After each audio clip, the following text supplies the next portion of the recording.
3 Billboards Outside Ebbing, Missouri.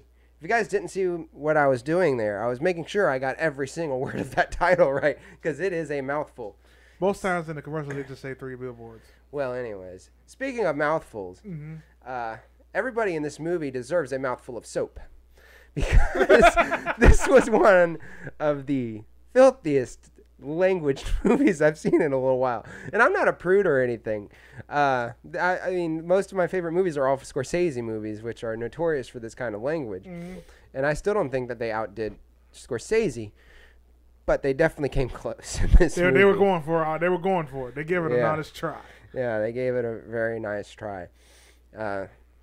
This is, like I said, this movie is called 3 Billboards Outside of Ebbing, Missouri. It's directed by Martin McDonough. Dana, I think is what he pronounced his name. He's done movies called like In Bruges, or In Bruges, I think is what it's pronounced. Brogues. In Bruges? Brogues. Brogues, okay. And 7 Psychopaths, which was both really great movies. And this is, I believe, his 3rd movie. This is, so I've seen all of his movies, I believe. Anyways, this movie is about a mother, or I guess she's more of a woman. I guess she's a mother, yeah. She's a mother, played by Frances McDormand, whose daughter was tragically murdered by an unknown person. And this has happened several months before where we start off in this movie. And then she puts up 3 billboards as a way to press on the town's police chief, played by Woody Harrelson, to keep looking at this case, because she feels like that the police has given up on this case. And she puts up these billboards. I mean, I forget how they worded it, but it basically is saying that her daughter was raped while she's dying, and no suspects. And then she says, "Why, Captain, or why police, why Chief, whatever, Walt, whatever the chief's name is." Anyways, so yeah, it's pretty controversial with her small town that she lives outside Ebbing, Missouri. Nobody in the town likes these billboards. They don't believe these billboards, especially the police officers that are involved here. One of the police officers that definitely did not enjoy these billboards was an officer played very well by Sam Rockwell. This is probably one of my favorite performances from Sam Rockwell, and I like a lot of Sam Rockwell performances. But he basically plays the worst kind of police officer you can think of. He's racist. He's homophobic. He says, and uses all of that language. He uses that toolbox very well. Yes, he uses those. He uses that toolbox very well in this movie. He's like anger and he's like anger and Inside Out. I can't wait to use the dirty word buttons. Yes. I mean, every single performer in this movie was magnificent. Frances McDormand, I believe, is definitely going to be nominated for Best Actress in this movie. Sam Rockwell should be nominated for Best Supporting Actor. And one of my other favorite persons in this was, I believe his name is, I know his name, he goes by he has a middle name, Caleb, I think it's Landry Jones, I want to say. Caleb... Oops, I didn't type his name right. I hate my computer, dude. Okay. Caleb Landry Jones. Yes, Caleb Landry Jones, who apparently has a really good manager, because he's been in all the good movies this year. We've seen him in Get Out. We've seen him in American Made. Yeah, he was in another one, something violence. I never forget what it's called, but it had Stellan Skarsgård in it. It was a police movie. Either way, that one was probably the weakest one out of the movies he's done this year, but it was still a very good movie. But you know who I'm talking about now that I said that he was in Get Out and he was in American Made? Yeah, he was the brother in Get Out. He was the brother in Get Out, and he was JB in American Made. Yes. Got blown up in his gremlin. Yeah. Yeah. So yeah, he was. Oh my gosh! I typed in Caleb Landry Jones and ended up on Alexander Daddario. I don't know how that happens. But all right. Don't know how that happens hate either. this, but I'm not mad. But I'm I'm not mad, IMDb. I'm just disappointed. Yes, I typed in a name for Caleb Landry Jones and end up on Alexandra Daddario. But okay. All right. Anyways, the movie, because it's bugging me that I can't remember this movie. I mean, he was also in like X-Men First Class. Here it is. The movie is he's in the Florida Project, which is another movie that's getting a lot of Oscar buzz that I have not seen yet.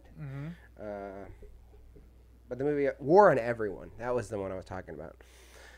Anyways, back to this movie. Now, I keep focusing on how this movie uses the language, and if this movie did not, I feel like there was a reason for it, because anger plays a huge part of this movie.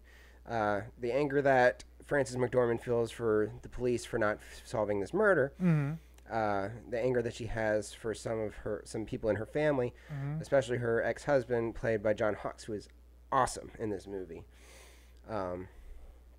And definitely the anger coming towards her from some of the people in the police, especially Sam Rockwell.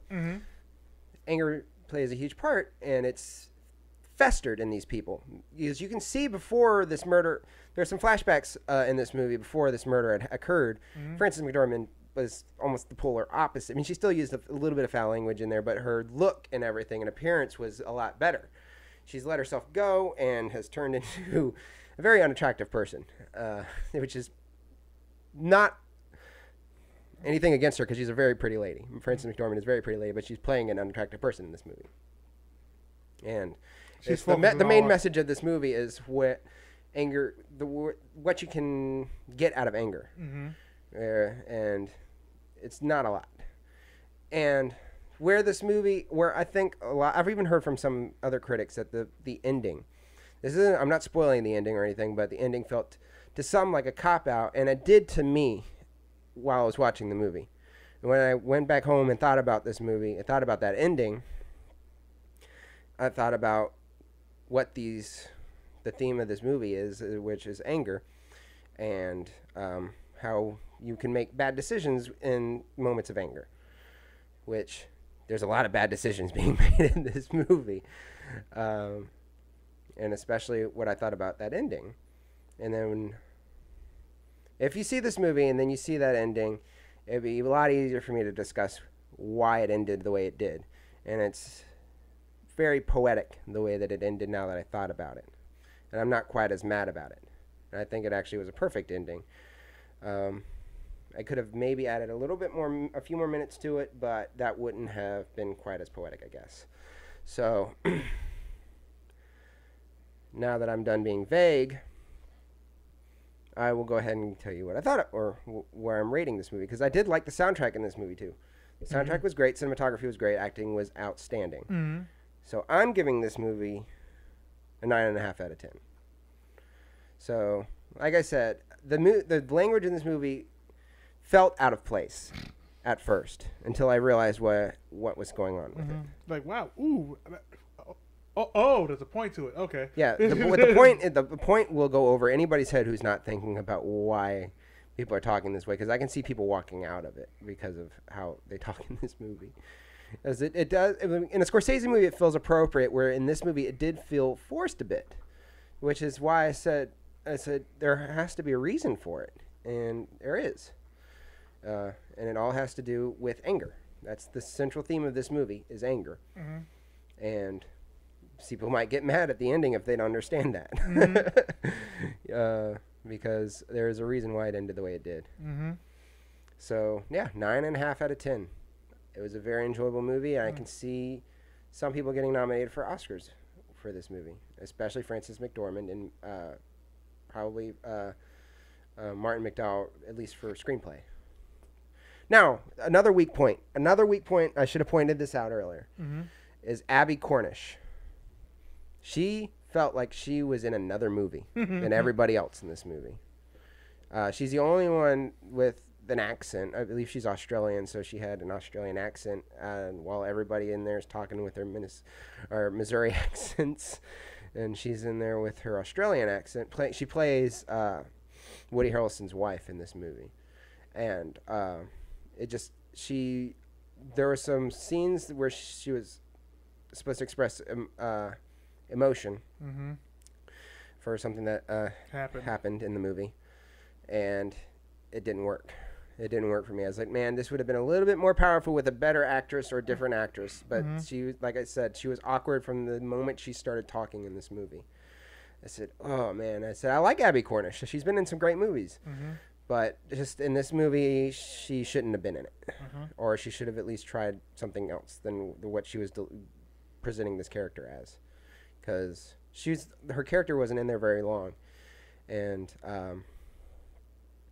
yeah. I was just say that. And Caleb Landry Jones, like I said, he was in my favorite scene in the movie. There's a hospital scene with him, and there's a moment with him and Sam Rockwell. It's amazing, beautiful scene. And Caleb Landry Jones, this is his best performance yet, and I'm looking forward to seeing what else he will do. So, like I said, 9.5 out of 10. This felt almost a little bit like a Coen Brothers movie. Coen Brothers don't use that much language, but if they had to for the purpose of the film, maybe they would have. So, glad to hear that it's good. Yes. Might check it out. So, guys, have you seen 3 Billboards outside of Ebbing, Missouri? If so, what'd you think about it? Did you like the ending? I really want to talk about this ending with somebody. So if any of you guys do see this movie, please hit me up. I want to talk about this. Comment below and let us know. Yes, I want to talk about this movie. He wants to talk about it now.